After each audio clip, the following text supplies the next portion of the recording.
بزرگ نے اپنے بزرگانہ انداز میں جواب دیا، وعلیکم السلام ورحمۃ اللہ وبرکاتہ۔ اب بزرگ نے کہا کہ بیٹا کس طرح آنا ہوا؟ تو عرض کیا، بابا جی آپ کا ایک سیب نہر میں آ رہا تھا، میں نے پکڑا اور وہ کھا لیا، آپ اس کی قیمت بتا دیجئے، میں قیمت ادا کر کے اپنے گھر واپس لوٹ جاؤں۔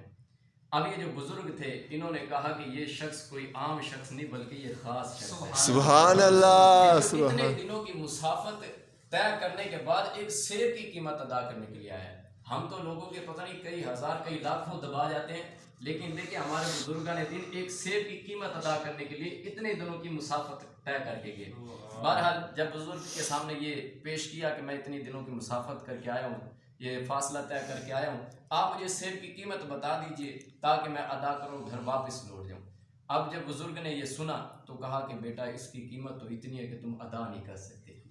اب یہ بے قرار ہو گئے، اب میرا کیا بنے گا؟ نہ یہ معاف کرتے ہیں نہ قیمت بتاتے ہیں، قیامت والے دن میرا کیا بنے گا؟ بہرحال بزرگ نے کہا کہ بیٹا اس کی قیمت یہ ہے کہ تم میرے جو باغ ہے نا اس کی دیکھ بھال کرنا شروع کر دو۔ اب یہ دیکھ بھال میں لگ گیا، اس کے جو ہے کاٹ شاٹ کرتا، اس کی پھلوں کی دیکھ بھال کرتا۔ اسی طرح 1 سال گزر گیا، دوسرا سال بھی گزر گیا۔ جب 2 سال مکمل ہو گئے تو اب بزرگ نے اس نوجوان کو اپنے پاس بلایا اور کہا کہ بیٹا اب میں تمہیں تمہاری محنت کا پھل دیتا ہوں کہ تم نے میرے باغ کی رکھوالی کی، اب میں تمہیں تمہاری محنت کا پھل دیتا ہوں۔ کہا کہ پھل یہ تمہارا جو محنت کا پھل ہے وہ یہ ہے کہ میری ایک لڑکی ہے جو کہ آنکھوں سے نابینا ہے، کانوں سے بہری ہے، زبان سے گونگی ہے، ہاتھوں سے لولی ہے، ٹانگوں سے لنگڑی ہے، تم نے اس سے نکاح کرنا ہے۔ اب ظاہر سی بات ہے وہ پھنسے ہوئے تھے، کئی دن ہو گئے گھر واپس نہیں لوٹے، تو انہوں نے کہا ٹھیک ہے جی میں نکاح کرنے کے لیے تیار ہوں۔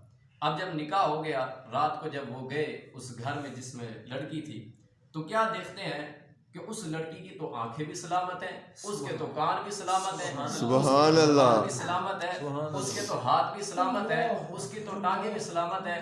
کہا کہ یوں معلوم ہوتی تھی جیسے جنت کی حور بیٹھی ہوئی۔ سبحان اللہ، یہ بتانے کے برخلاف تھا۔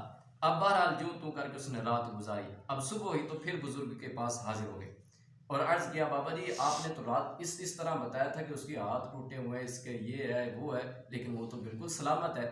اب بزرگ نے کہا کہ بیٹا جو تم نے دیکھا ہے وہ بھی حق ہے اور جو میں نے بتایا وہ بھی حق ہے۔ سبحان اللہ، اصل بات یہ ہے کہ میں نے جو تم سے کہا کہ وہ آنکھوں سے اندھی ہے، تو وہ آنکھوں سے اندھی اس لیے ہے کہ اس نے کبھی بھی بری شے کو ان آنکھوں سے دیکھا ہی نہیں، سبحان اللہ، آنکھوں سے اندھی ہے۔ کہا کہ میں نے جو تم سے کہا کہ وہ کانوں سے بہری ہے، تو وہ اس لیے کانوں سے بہری ہے کہ کبھی بھی اس نے کوئی فحش بات، کوئی گندی بات ان کانوں سے سنی ہی نہیں، سبحان اللہ، کہا کہ میں نے جو تم سے کہا وہ زبان سے گونگی ہے، وہ اس لیے زبان سے گونگی ہے کہ اس نے کبھی بھی کوئی ایسی بات نہیں کہی کہ جو خلاف شرع بات ہو۔ کہا میں نے جو تم سے کہا کہ وہ ہاتھوں سے لولی ہے، وہ اس لیے ہاتھوں سے لولی ہے کہ اس نے کبھی اپنے ہاتھ گناہ کی طرف بڑھائے ہی نہیں۔ کہا میں نے جو تم سے کہا کہ وہ ٹانگوں سے لنگڑی ہے، وہ اس لیے ٹانگوں سے لنگڑی ہے کہ وہ کبھی گناہ کی طرف چل کے گئی ہی نہیں۔ سبحان آپ کو پتہ اللہ، ہے وہ نوجوان کہ جو سیب کی قیمت ادا کرنے کے لیے گیا تھا، جس کا نکاح ہوا، وہ شخص کون تھا اور وہ عورت کون تھی؟ سنیے گا ایمان تازہ ہوگا۔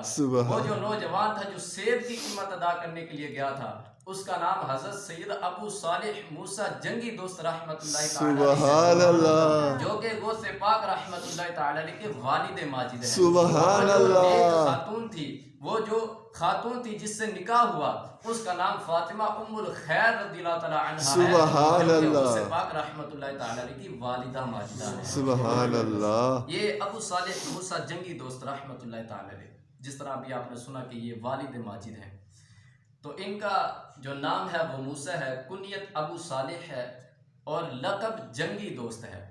اب جنگی دوست یہ لقب کہنے کی وجہ بہت ساری علماء کرام نے اس کی تشریح لکھی ہے کہ جنگی دوست لقب کس طرح پڑا، لیکن ریاض الحیات میں جو اس کی تشریح لکھی ہے علماء کرام نے بڑی ہی مزیدار ہے، ایک لطف اندوز ہے، سنیے گا آپ انشاءاللہ ایمان تازہ ہوگا۔